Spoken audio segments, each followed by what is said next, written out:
tafiya ta matasa, tafiya ta matasa.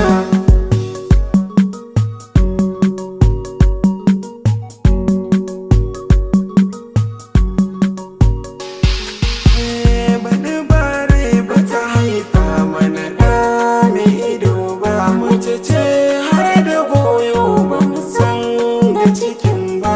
Sun rage tun a baya ba mu zo duniya ba, gashi har yanzu su ne ba ta canza zane ba.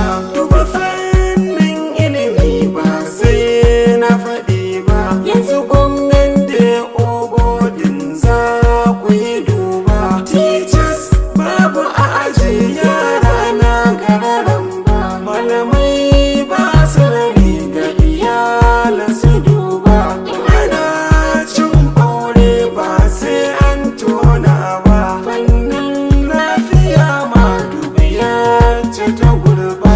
In ka je government hospital hawaye za ya zuba, kaga yara da mata tsofi su ne a gaba. Su bai ba abu kulawa kamar bayan adam ba, yankunan wasu ma babu gada a jakudu ba. Kai abun babu daɗi ba su duba hakan ba. Wa uba fanni na tsaro ba su so na faɗi ba. Dubi yankin arewa ba a daina kisa ba, da jini kidnapping har yau da tsaya ba. Za su je ƙauyuka su yi komai fa kudu ba, da isa saka ce su ne gwamnati babba. Ya fashin hanya ma ga su nan ku yi duba, ai kamar babu doka a ƙasar ta mu duba.